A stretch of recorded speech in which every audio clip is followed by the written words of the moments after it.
Fairytale is back, and we kind of start off with the tag team fight between Fairytale and Fire and Flame.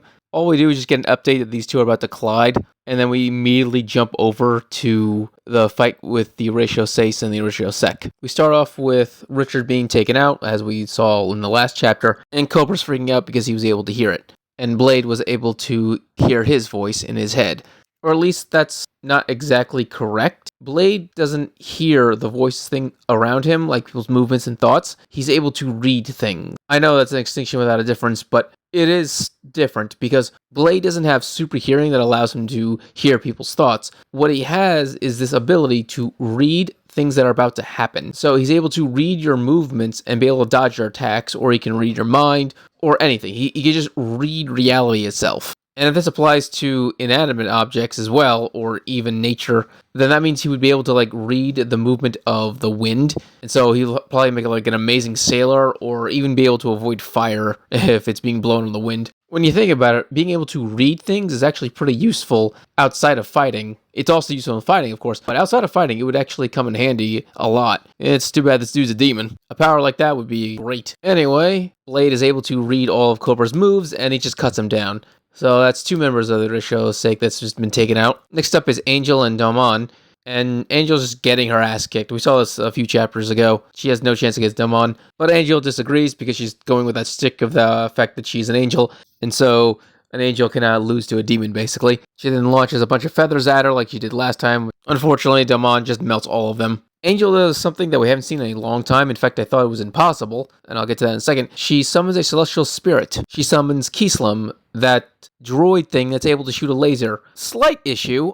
After she was arrested by the Magic Council when she was defeated by Lucy, she lost all of her contract with all of her celestial spirits, including Kelsum, which means either this guy didn't break his contract with her after she was arrested, even though that automatically voids the contract, or she went out of her way to go find his key again so she can then make a new contract with him. In either scenario, it means that these two really liked each other, because he either stayed with her even after the contract was broken, or she went out of her way to make a new contract with him. Kelsum fires his laser, and it rips straight through Damon's stomach. Or it looks like it does. In fact, she actually has the ability to melt herself, and so she just melted a hole in her stomach, let the laser blast right through, and then reformed herself. And then Damon just activates a massive spell that just drenches Angel in melting magic. Zero then continues to mock his son, Midnight, because he can also tell when all of the members of Oracion's Sect are being knocked out. He even mocks it by calling them his children,